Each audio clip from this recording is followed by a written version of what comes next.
Now you've got your trombone together, how on earth do we hold it?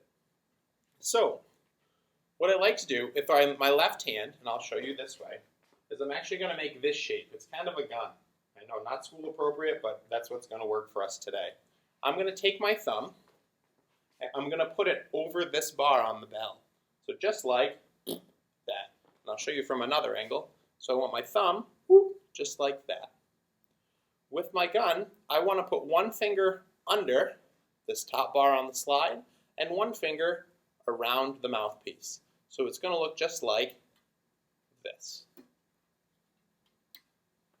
Just like that. If your finger's not long enough to reach the mouthpiece, it's also a-okay to go like this. So thumb on top and two fingers underneath this piece. So I'll show you from a couple of different angles. It should look like this. Thumb on top and two fingers underneath this top bar. Now, when it comes to the slide, and we're going to make sure that it's locked for this part. If you haven't found out by now, there's a little spinny part right here. I'm going to keep my slide in the locked position because if I don't, it might fall off, and we don't want to do that right now. So, and this is the most gentle part of the trombone. I'm going to take two fingers just like I would write with. I'm going to take two fingers and put it on the slide. I'll show you this way, and I'll show you this way. That's how we want to hold our slide. We don't want caveman grip, otherwise you're going to wrap your knuckles against the slide, and it's going to hurt, I promise. We want a nice gentle grip on our slide, just like you would writing with a pencil or a pen. Now, when we bring the trombone up, we want to have it almost like a V. We don't want to have it like bell up or slide up.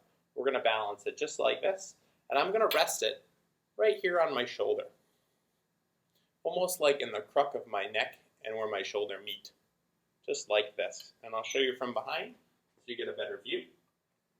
Now, you'll notice I'm not looking down. I'm not looking up at the ceiling. If I'm looking straight ahead, I want the bell, or the mouthpiece rather, to come to me. When you're playing in band, a lot of times, students will go, oh, this is heavy, I gotta look at the ground. But if you play to the wormies on the ground, they don't have ears, so they're not gonna hear you. You need to make sure that we aim straight ahead. That's where we wanna play. So, before I go further, let's talk about when you're sitting down. I have a trusty old chair here. If I sit in my chair with my trombone, I'm going to sit just like this. Is my back touching the back of the chair? It's not. I want to make sure I'm sitting up straight, my feet are flat on the floor, and my back is nice and straight. Now, if I try to sit like this, or like this, or even like this, it's going to be hard to breathe. I want to make sure that I'm sitting up nice and straight because my windpipe is just like a straw. I want it as straight as possible so I can get the most air out. So when I'm sitting down and I go to play, it'll look something like this. Not this, not this, and not like this.